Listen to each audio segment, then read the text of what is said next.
네, 오늘도 거룩한 주일을 허락하신 하나님께 감사드리고 주님 앞에 나와 예배드리는 저와 여러분, 그리고 영상으로 예배드리는 귀한 성도님들 모두에게 하나님의 은혜와 평강이 넘치기를 주님의 이름으로 축복합니다. 어제는 스승의 날이었습니다. 그리고 오늘은 스승의 감사 주일로 지키게 됩니다. 여러분, 스승의 날의 유래를 혹시 들어보셨습니까? 1958년 5월에 청소년 적십자 단원이었던 충남 강경여고 학생들이 현직 교사들 그리고 은퇴하신 선생님들 뿐만 아니라 병중에 계신 선생님들을 자발적으로 위문하면서 시작되었다라는 것이죠. 여기서 감동적인 것은 자발적으로 위문했다라는 거예요. 얼마나 선생님을 존경하고 사랑하고 그 감사하는 마음이 있었으면 자발적으로 선생님들을 찾아다녔을까? 교권이 무너져버린 이 시대에 깊이 생각해 볼 대목이 아닌가 싶습니다. 이를 의미 있게 여긴 청소년 적십자 충남협의회에서는 5년 뒤인 63년 9월 21일을 충남 지역의 은사의 날로 정하고 사은 행사를 진행합니다. 다음 해인 64년 날짜를 5월 26일로 변경해서 스승의 날로 지키게 되고요. 65년도에는 우리 민족의 가장 큰 스승이라는 세종대왕의 탄생일 5월 15일로 맞추어서 바뀌게 됩니다.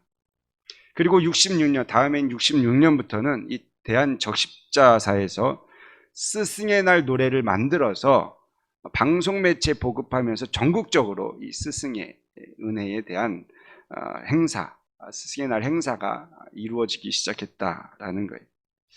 그러나 이제 박정희 정권이 들어서면서 73년 3월 모든 교육 관련 기념 행사를 국민교육 헌장 선포일로 통합을 시킵니다.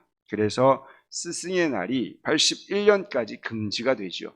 다 통합해서 행사를 하다 보니까 이후 82년 5월에 제정한 각종 기념일 등에 관한 규정에 따라서 9년 만에 스승의 날이 부활되게 되었고 법적 기념일로 지정하여서 지금까지 지키게 되었습니다. 우리는 보통 자신을 가르쳐 인도한 분을 스승님이라고 이야기를 합니다. 스승이라는 단어 속에는 단순히 학생들을 가르치고 지식만을 전달해주는 그러한 교사가 아니라 삶의 지혜와 더불어서 올바름을 가르쳐주는 그러한 교사의 모습을 우리는 떠올릴 수가 있습니다. 사실 우리는 살아가면서 여러 방면에서 여러 스승을 만나며 살아갑니다. 수많은 스승을 통해서 점점 사람답게 살아갈 수 있는 한 인격체가 형성이 되는 것이죠. 그래서 우리의 삶의 여정 속에서 어떤 스승을 만나는가는 정말로 중요하다라는 것이죠. 그래서 이 좋은 멘토를 만나는 것도 축복이다라고 우리는 말할 수가 있습니다. 좋은 스승을 만나 좋은 가르침을 받는다라는 것은 그만큼 큰 행복인 것이죠. 우리의 인생의 여정 가운데 앞으로의 여정 속에서도 좋은 멘토 만나는 축복이 저와 여러분 가운데 임할 수 있기를 기도합니다. 나이가 많이 들었는데 아니요. 아직도 우리의 삶 속에서는 영향을 주고 또한 가르침을 주는 부분들이 많다라는 것이죠. 한번 내 자신의 인생을 한번 돌아보시고 스승님들이 어떠한 분들이 있었는지 한번 이 시간 잠깐 떠올려 보십시오. 기억나시는 분이 계십니까? 물론 우리의 인생 가운데 기억에 잊혀진 스승님도 계실 것이고요. 나의 삶에 지대한 영향을 끼쳐주셔서 기억에 많이 남는 스승님도 계실 것입니다. 저도 삶을 돌아보건대 제가 지금 이 자리에 서 있는 것을 생각해 보았더니 첫 번째는 하나님의 은혜였다. 하나님의 은혜가 아니고서는 이 자리에 설 수가 없다. 더불어서 바른 신앙의 길을 인도해 주셨던 스승과 같은 부모님이 계셨다. 감사한 일이었다라는 생각을 하게 되고요. 신앙의 여정 가운데 말씀과 기도를 훈련시켜 주셨던, 그리고 기도해 주셨던 전도사님, 목사님, 그리고 교회 학교 선생님들이 나에게 지대한 영향을 끼쳤다. 뿐만 아니라 학교에서 배우는 학식도 그만큼 도움이 되었다라는 이 생각을 하면서 부정할 수 없었던 나의 삶을 보게 됩니다. 사람마다 방향이 다르기 때문에 조금씩 차이는 있겠지만 이렇듯 우리는 여러 스승을 만나면서 지금까지 살아오게 된 것이죠. 또 내가 스승이 될 때도 있었다라는 것이죠. 그런데 믿음으로 살아가는 우리에게 참 진리를 가르쳐 주시는 분이 있으니 그분은 바로 예수 그리스도다라는 사실입니다. 여러분, 세상의 스승은 자신이 가지고 있는 능력 안에서 자신의 소견을 가지고 가르치는 것이 전부일 것입니다. 그러나 예수님은 오직 진리만을 가르치시고 변함없이 가르치시는 분이시다. 그러기에 우리가 이 땅 가운데 살아가면서 예수 그리스도를 스승으로 만났다는 것은 참 복된 일이다라는 사실이죠. 저와 여러분들이 세상 사람들과 다르게 예수님을 스승으로 모셨다는 이 자체로 말미암아 감사할 수 있는 삶이 되기를 주님의 이름으로 축복합니다. 헬렌 켈러가 이런 말을 했어요. 성경의 밑줄을 긋는 것도 좋지만 성경이 당신의 삶 속에 줄을 긋게 하라. 의미심장한 이야기죠. 성경에 우리가 밑줄을 긋습니다. 왜 긋습니까? 나도 익히고 가르치기 위해서 밑줄을 긋습니다. 그런데 성경이 당신의 삶에 줄을 긋게 해라. 즉 성경이 나의 삶을 움직이게 하고 나의 삶 속에 순종하며 사는 법을 배워야 된다라는 것을 가르쳐주고 있는 것이죠. 우리의 인생을 보면 사실 끊임없는 배움입니다. 그렇죠? 나이가 들었다고 해서 배움이 끝난 것이 아니라 여전히 우리는 배우고 살아갑니다. 그래서 날마다 배워야 하는 것이죠. 여러 사람을 통해서 배웁니다. 하지만 그리스도인인 저와 여러분들은 무엇보다 끊임없이 하나님의 말씀을 배우고 그 말씀을 통해서 그리스도의 제자의 삶을 살아야 된다는 이 사실을 잊지 않기를 소망합니다. 여러 가지 지식을 배워야 되지만 여러분, 우리는 말씀을 통해서 주님의 마음을 계속해서 배우며 살아가야 된다는 것이죠. 만약 모든 것을 가졌고 세상 기준으로 볼 때 성공했다 할지라도 예수님을 모른다면 그 사람은 그 인생이 참 스승을 만나지 못한 불행한 존재다라고 말할 수 있는 것이죠. 왜냐하면 죄와 죽음의 문제를 해결하신 하나님의 말씀을 가르치는 참 스승을 모르기 때문에 그렇습니다. 사랑하는 성도 여러분, 일평생 우리 예수님을 참 스승으로 모시는 저와 여러분들이 될 수 있기를 주님의 이름으로 축복을 드립니다. 그래서 오늘 본문을 통해서 예수님과 우리의 관계, 스승과 제자의 관계를 생각해보고 무엇을 배워야 하는지 함께 묵상해 보려고 합니다. 먼저 스승 되신 예수님께서 우리에게 오라 이렇게 요청을 하셨다라는 것이죠. 제사 삼기 위해서 오라. 28절 읽어보실까요? 수고하고 무거운 짐진 자들아 다 내게로 오라. 내가 너희를 쉬게 하리라. 여러분, 스승과 제자의 만남을 한번 생각해 보십시오. 대부분의 사람들은요, 좋은 스승을 만나기 위해서 찾아다닙니다. 어떻게 하면 좋은 스승에게 배울 것인가? 그래서 많이 찾아보잖아요. 이쪽에 있어서 명문, 또한 훌륭한 사람은 누구인가 찾기도 하고요. 그 스승을 찾아다닙니다. 그래서 우리 학생들을 가르쳐본 부모님들은 학원을 보낼 때 뭐 좀 재정적인 여유가 있으면 어떻습니까? 그래도 훌륭하다고 하는 좋은 선생님이 있다 하는 그곳으로 보내려고 애쓰고 노력하는 것 아니겠어요? 그리고 그런 곳에는 또 학생들이 많이 몰리게 되어 있다는 것입니다. 그리고 유능한 스승님을 통해서 배우는 자들은 이 스승님의 이름을 자랑스럽게 여길 뿐만 아니라 시시때때로 나는 누구한테 배웠다라고 자랑도 하고 사는 것이 현실이죠. 이렇듯 사람들은 자신이 배우고자 하는 분야에 있어서 권위 있는 자들을 찾아서 배우기를 소원하고 가르침을 배우기 위해서 애쓴다라는 것이죠. 그런데 예수님은 수고하고 무거운 짐진 자들에게 먼저 손을 내미시면서 와라, 내게 배워라, 그렇게 말씀하셨다라는 거예요. 예수님은 12제자를 부를 때도 그러하셨습니다. 그들의 삶의 현장으로 예수님께서 직접 찾아가 주셔서 나를 따라와라, 내가 너희를 사람 남는 업으로 삼겠다, 제자 삼아 주셨다라는 것이죠. 오늘도 저와 여러분들에게 오라고 말씀하십니다. 수고하고 무거운 짐진 저와 여러분들을 향해서 나에게 오라. 여러분, 이 음성이 들려질 수 있는 축복이 있기를 주님의 이름으로 축복합니다. 주님이 오라 하시는 음성을 들어야 가지요. 귀가 막히고 세상에만 귀가 열려 있다면 들을 수 없는 것입니다. 그리고 우리는 이 과정 속에서 인정해야 될 것이 있다면 무엇이냐면, 먼저 예수님께서 오라 하셨기에 내가 수고하고 무거운 짐진 자라는 사실을 인정해야 갈 수 있다는 것입니다. 여러분, 수고하고 무거운 짐진 자의 특징은 무엇일까요? 쉼이 없다는 거예요. 그래서 예수님께서는 쉼을 주겠다 말씀합니다. 우리의 삶을 한번 좀 생각해 보셨으면 좋겠습니다. 좀 삶 속에서 쉼을 누리고 살아가십니까?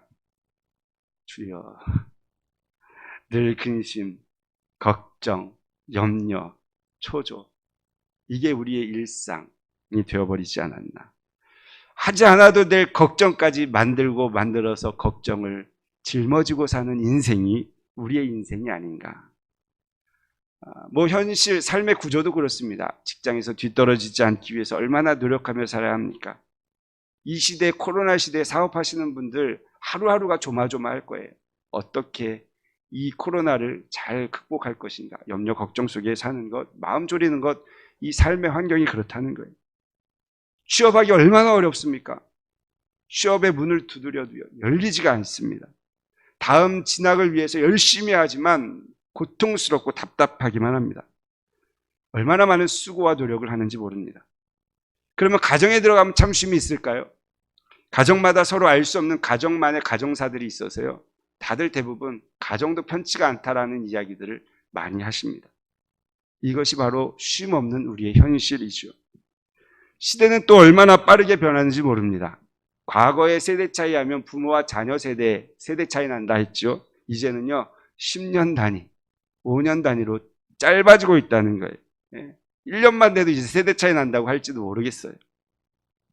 아이들이 대화하는 것 들어보면요, 밖에서 이렇게 아이들끼리 대화하는 것, 어른들이 없는 상황에서 아이들끼리만 하는 대화를 들어보면 도대체 무슨 얘기하는지 알 수가 없어요. 대부분 게임 이야기고요. 거기에다 신조어를 막 섞어서 하니까 이게 도대체 무슨 말인지 알 수가 없습니다. 저도 아이들하고 시간을 보내기 위해서 게임을 한 번씩 해보려고 하는데요, 3D 게임만 해도요, 어지럽고요, 눈이 아파요. 그래서 1시간 같이 게임하면서 내가 버티는 게 힘들어요. 막 눈물이 나고요. 그렇더라고요. 여러분, 가지고 있는 핸드폰의 기능이 얼마나 많은지 모르시죠? 엄청 비싸게 준 이 핸드폰이요, 기능이 참 많습니다.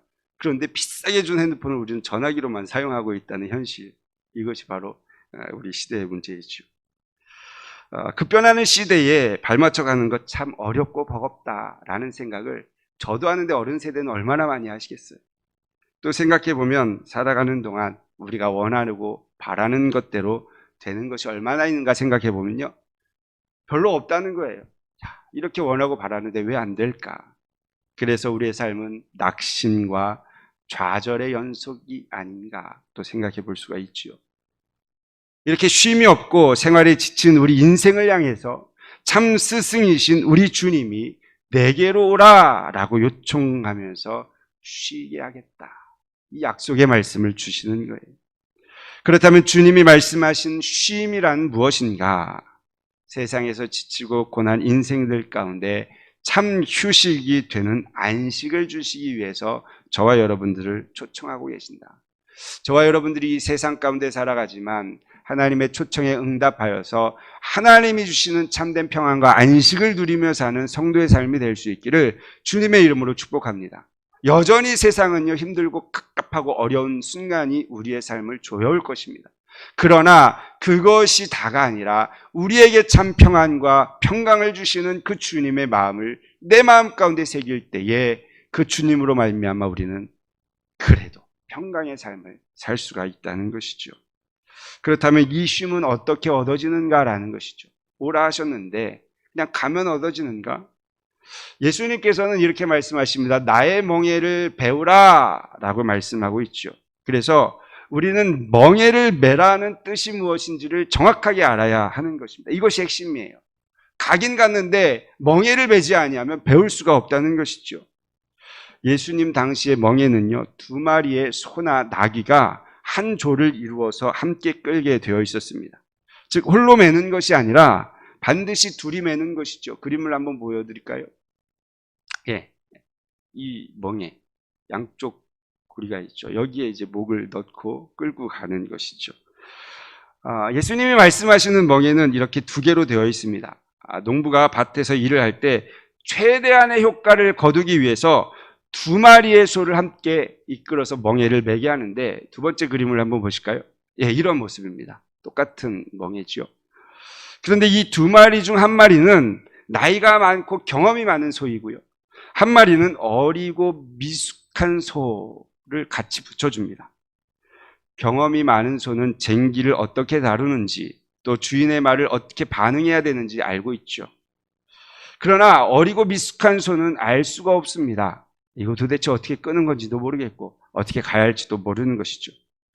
그래서 어린 소가 만약에 제멋대로 자기 하고 싶은 대로 가면, 그리고 다른 방향으로 간다든지 너무 빨리 가거나 늦게 가거나 그 보조에 맞추지 못하면 자기만 고생하게 되는 것이죠. 결국 지치고 마는 것입니다. 그러니 경험 있는 소와 함께 멍에를 메으며 훈련함을 받을 때에 비로소 함께 가는 것이 이것이구나라는 것을 깨닫게 되는 것입니다. 그렇게 하나둘씩 배워가는 것이죠. 이와 같이 예수님은 우리에게 혼자 멍에를 메라 말씀하신 것이 아니로 내게로 와서 멍에를 메라, 나와 함께 멍에를 메자라고 말씀하고 있는 것입니다. 얘야, 나랑 같이 멍에를 메주면 안 되겠니? 내 멍에는 쉽고 내 짐은 가볍단다. 내가 가는 대로 따라와 주기만 하면 돼. 이 멍에 함께 메고 가자. 이렇게 우리 주님은 요청하고 있다라는 것입니다. 이것이 바로 나의 멍에를 메는 것이다. 저와 여러분들이 예수 그리스도와 함께 멍에를 메는 은혜가 있기를 주님의 이름으로 축복합니다. 더불어 우리의 미숙함을 인정하고 나의 소견에 옳은 대로 가려 하는 것이 아니라 매자하신 예수님의 음성을 듣고 왔으니 주님 앞에 순종함으로 그 길을 함께 걸어가는, 그래서 쉽고 가벼움이 무엇인지를 경험하는 신앙인이 될 수 있기를 주님의 이름으로 축복합니다. 우리가 예수님의 멍에를 함께 멜 때 꼭 기억해야 될 두 가지가 있습니다. 먼저는요, 짊어지고 있던 수고한 그리고 무거운 짐을 내려놓아야 낼 수 있다라는 것이죠. 내 그릇에 새로운 물을 담기 위해서는 담겨져 있는 물을 버려야 새 물을 담을 수가 있습니다. 어깨에 짊어지고 있는 짐을 내려놓을 때 비로소 예수님의 멍에를 멜 수가 있지요. 주님이 오라 하셔서 멍에를 멜려 하는데 여전히 내 짐을 지고 있다면 멜 수가 없는 것입니다. 그래서 수고하고 무거운 짐을 내려놓으라 말씀하고 있는 것입니다. 앞서 말씀드렸던 수고하고 무거운 짐의 핵심은 무엇이겠습니까? 죄의 멍에죠. 죄의 멍에. 따라서 우리는 죄의 문제를 예수 그리스도의 이름으로 벗어버리고 예수님의 멍에를 메기 시작해야 된다라는 것입니다. 여러분, 그래서 죄에서 자유를 얻게 함은 보혈의 능력, 이렇게 우리는 찬양하고 있잖아요. 죄에서 자유함을 받는 것, 이것이 수고하고 무거운 짐을 내려놓는 것이다. 두 번째는 예수님의 멍에를 메었다면 다시는 종의 멍에를 메지 말아야 된다는 거예요. 여러분, 상식적으로 한번 생각해 보십시오. 내가 그동안 무거운 짐을 짊어지고 있었어요. 그런데 이걸 내려놓고 멍에를 맸더니 참 가벼워요. 그런데 갑자기 멍에를 다시 내려놓고 무거운 짐을 짊어지는 사람이 있습니까? 상식적으로는 이해가 되지 않죠.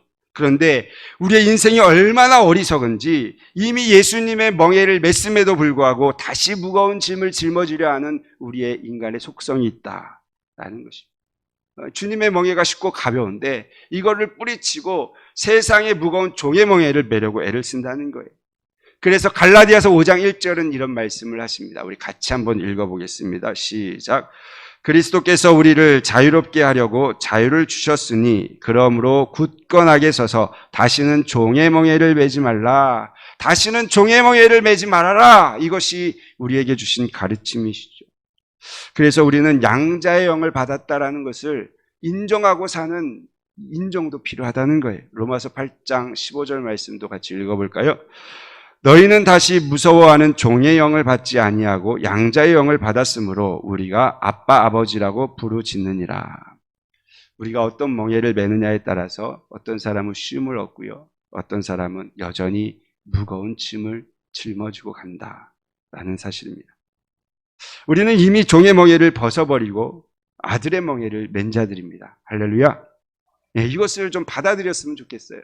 우리가 이미 예수님께서 죽으시고 부활하심으로 그것을 믿었잖아요. 그래서 우리는 이미 죄의 종의 멍에를 벗고 하나님께서 허락하신 양자의 영을 받아서 아들의 그 길을 걸어가는 존재들이다라는 거예요. 그런데 이 예수님과 함께하는 멍에를 메고 내 멋대로 살려고 하니 아픈 거예요.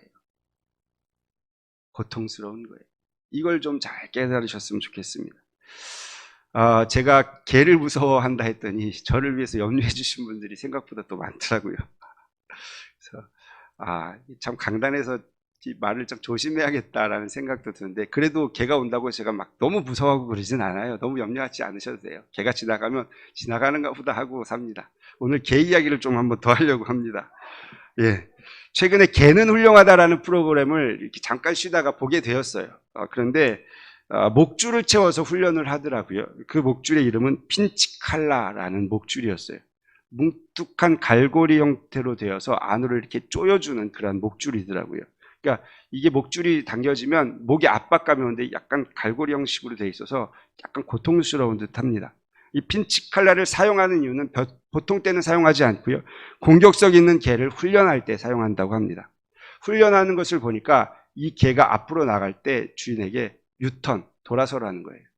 그러면 이 개가 가려다가 쪼여오니까 같이 돌아서는 것입니다.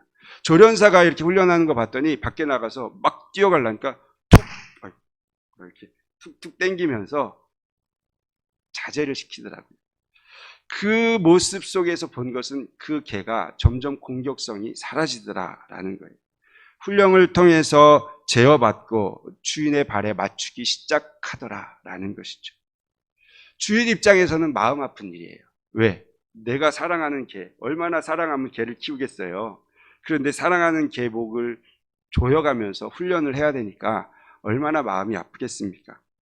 그런데 그 과정이 있어야 제멋대로 하는 공격성이 통제가 된다라는 것이죠. 따라서 예수님의 멍에를 메고 세상 종으로 살아가려고 뛰쳐나가기 시작하면요, 조여오는 거예요. 힘들고 아픈 것이죠.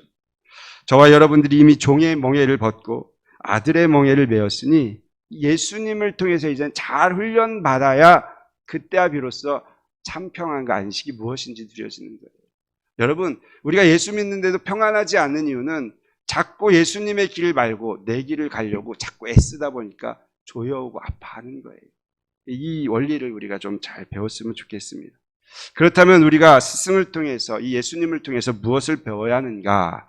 29절을 한번 같이 읽어볼까요? 나는 마음이 온유하고 겸손하니 나의 멍에를 메고 내게 배우라. 그리하면 너희 마음이 쉼을 얻으리니. 예수님께서 자신을 가르쳐서 나는 마음이 온유하고 겸손하다라고 말씀하죠. 여기에서 온유라는 단어는 프라위스라는 단어인데 친절하고 너그러운 태도. 특히 이 단어는 많이 들어보셨을 거예요. 야생마를 잘 길들여 놓은 상태. 그래서 길들여진 야생마. 자신의 성품을 억누르고 복종하는 모습을 그려주는 것이 온유다라는 거예요. 이것은 외부의 부당한 폭력이나 부당함을 통해서 이루어지는 상태가 아니라 여호와의 도우심을 바라고 신뢰하면서 묵묵히 인내하는 성품을 말합니다. 그렇기 때문에 온유라는 것은요, 타고난 성품이라기보다도 예수 그리스도를 통해서 새롭게 창조된 그리스도의 변화된 모습이라고 말할 수가 있습니다. 멍에를 메고 주님 가신 그 길을 따라가니 우리도 예수님처럼 온유해진다. 이 이야기는 말씀을 듣고 주님과 함께함을 통해서 점점 말씀에 길들여지기 시작한다. 좀 표현이 그렇긴 하지만 말씀을 따라 사는 삶이 무엇인지 점점 배워간다라는 것을 말할 수 있죠. 따라서 온유함을 통해서 예수 그리스도의 말씀이 이제 마음 가운데만 있는 것이 아니라 삶으로 조금씩 변화되어 나타나기 시작한다. 마태복음 5장 5절에 말씀하죠. 온유한 자는 복이 있나니 그들이 땅을 기업으로 받을 것입니다. 사랑하는 성도 여러분, 우리가 예수님의 온유를 배울 때 하나님께서 허락하신 새하늘과 새 땅을 기업으로 받는다는 이 사실을 기억하셔서 그 기업으로 주신 하늘의 땅, 새하늘과 새 땅을 누리며 사는 성도의 삶이 되기를 주님의 이름으로 축복을 드립니다. 더불어서 저와 여러분들이 모세에게 말씀하셨던 것처럼 온유함이 모든 사람보다 승한 자들이 될 수 있기를 주님의 이름으로 축복합니다. 이 말씀이 우리를 훈련시키며 만들어지는 것이죠. 또한 겸손이라고 이야기합니다. 겸손, 타페이노스라는 단어인데요. 높아짐의 반대, 낮아짐이죠. 바울은 빌립보서를 통해서 이 마음을 품으라 곧 그리스도 예수의 마음이니 라고 말씀하시면서 겸손이 무엇인지를 가르쳐주고 있습니다. 빌립보서 2장 6절에서 8절 말씀 우리 다 같이 큰 소리로 한번 읽어봅시다. 시작. 그는 근본 하나님의 본체시나 하나님과 동등됨을 취할 것으로 여기지 아니하시고 오히려 자기를 비워 종의 형체를 가지사 사람들과 같이 되셨고 사람의 모양으로 나타나사 자기를 낮추시고 죽기까지 복종하셨으니 그 십자가에 죽으심이라. 이처럼 겸손한 마음이라는 것은 자기를 비우는 마음이고 낮추는 마음이고 죽기까지 복종하는 마음이다 라고 가르쳐주고 있는 것입니다. 그런데요 여러분, 이 겸손한 자는요 결국 하나님께서 존귀히 세워주신다. 나는 낮아지지만 하나님은요 우리를 높여주신다. 그래서 예수 그리스도께서 이 땅 가운데 겸손함으로 죽으셨는데 하나님은요 가장 높은 곳에 세워주셨다라고 기록합니다. 그래서 잠언 기자는 말하죠. 겸손은 존귀의 길잡이다. 저와 여러분들이 겸손함으로 살아가셔서 하나님께서 세워주시는 그 은총과 은혜를 누릴 수 있기를 주님의 이름으로 축복을 드립니다. 그래서 우리는요 무엇을 배워야 되는가? 이 땅 가운데 주님을 스승으로 모시고 따라가면서 주님의 온유, 말씀을 따라 순종하는 삶을 배워야 됩니다. 겸손, 주님이 죽으시고 희생하셨던 것처럼 우리도 하나의 미랄이 되어서 죽어가기 시작하는, 죽음을 향해 가는 것, 그것이 우리가 주님께 배워야 될 마음이다라는 거예요. 저와 여러분들이 예수님을 믿고 고백하는 성도입니다. 그렇죠? 여기는 뭐 다 그렇기 때문에 주님의 성전에 나온 것 아니겠어요? 하지만 예수님을 믿는다고 고백해도 예수님의 마음을 품지 않고 살아갈 수도 있을까요? 없을까요? 있습니다. 예수님을 믿는다고 고백해도 마음에 예수님의 마음을 품지 않고 살아갈 수 있습니다. 예수님이 찾아오셔서 오라고 말씀하시지만 예수님이 우리 안에 거하지 않도록 문을 열어주지 않는 삶도 있을 수가 있습니다. 그래서 요한계시록 3장 20절에는 이런 말씀을 주시잖아요. 같이 한번 읽어볼까요? 볼지어다 내가 문 밖에 서서 두드리노니 누구든지 내 음성을 듣고 문을 열면 내가 그에게로 들어가 그와 더불어 먹고 그는 나와 더불어 먹으리라. 문을 열어야지만 들어오신다. 가까이 오셔서 말씀하시지만 내가 문을 열어드리지 않으면 주님과의 연합은 이루어질 수 없다라는 것입니다. 예수님께서 우리 안에 들어오실 수 있도록 저와 여러분들이 문을 여실 뿐만 아니라 그 주님이 내 안에 거하실 수 있도록 언제나 기도하며 말씀 앞에 서는 성도의 삶이 될 수 있기를 주님의 이름으로 축복합니다. 그래서 바울은요 서신서를 통해서 예수님의 마음을 품고 우리 마음에 예수님이 지속적으로 머물 수 있도록 기도해야 된다, 그렇게 말씀을 해주십니다. 사랑하는 성도 여러분, 마음의 문을 여시고 말씀을 마음에 새길 뿐만 아니라 주님과 더불어 먹고 마시는 기쁨의 축복이 삶의 현장 가운데 누려질 수 있기를 소망합니다. 이것이 바로 주님의 제자, 스승 대신 예수님을 따라가는 우리의 삶의 모습이 되어야 된다. D.L. 무디 목사님께서 이런 말씀을 하셨어요. 영혼의 안식, 이것이 고달픈 인생 모두가 바라고 추구하는 목표이다. 우리는 아까 앞서서 이야기했듯이 고달픈 인생이에요. 그 어떤 사람도 고달프지 않다 말할 수 없이 힘들고 어려운 하루하루를 살아갑니다. 우리가 추구하는 목표는 무엇입니까? 영혼의 안식이 되어야 된다. 영혼의 안식이야말로 모든 인생의 목표, 배워야 할 것이다. 사슴이 시냇물을 찾기 위해서 얼마나 갈급하게 그 시냇물을 향해서 찾아다니겠어요? 우리도 참된 안식을 향해서 갈급해야 되는 것이고, 수고하고 무거운 짐진 자들아 다 내게로 오라 하시는 그 주님의 음성 앞에, 그 영원한 안식의 초청 앞에 주님의 음성을 듣고 우리가 반응하고 그 길을 따라 걸어가는 삶을 살아갈 때 우리는 참 제자가 될 수 있다. 저와 여러분들이 스승의 주일을 맞이하여서 우리 주님이 참 스승 되시고 저와 여러분들이 제자가 되어서 잘 배우면 익숙해지잖아요. 익숙해지면 그것이 얼마나 편한지를 알 수가 있잖아요. 그러한 참 평안을 누리는 성도의 삶이 될 수 있기를 주님의 이름으로 축복합니다. 할렐루야. 예, 그리고 더불어서 저도 이렇게 보면 저를 가르쳐 주셨던 스승님들에 대해서 늘 감사해요. 제가 페이스북 뭐 잘 하진 않지만 가끔 하다가 옛날 선생님을 페이스북에서 만났어요. 그래서 인사를 드렸더니 이제 저한테 존칭을 쓰더라고요. 목사님 되셨네요. 그래서 저를 부담스러워 하더라고요. 저 목사가 되는 것도 사람이 부담스러워 하는구나. 그래서 제가 그랬어요. 선생님이 계셨기 때문에 제가 이 자리에 설 수 있었습니다. 감사합니다. 이제 그렇게 표현했던 적이 있는데 그렇습니다. 나를 가르쳐주고 키워주시고 애써주셨던 선생님들 있었기에 저도 이 자리에 있고요. 우리 성도님들도 그렇지 않으시겠어요? 과거에 물론 나도 교사로서 활동을 했지만 열심히 가르쳐주셨던 스승님들이 계셨기에 신앙의 자리를 잡지 않았나. 또 우리 다음 세대들도 그럴 것입니다. 여러분들의 헌신과 수고가 받은 만큼 또한 흘려보내주실 때에 그 다음 세대가 잘 성장해서 그들 역시 이제 청년이 되고 어른이 되면 또 다음 세대들을 잘 양육하는 교사로 세워지지 않겠어요? 이런 것들이 아름답게 잘 이루어지게 되는 것이죠. 그래서 오늘은 스승의 주일을 맞이하여서 우리 다음 세대 교사분들을 축복하기를 원합니다. 우리 다음 세대 교사 선생님들 앞으로 좀 나오시면 좋겠네요.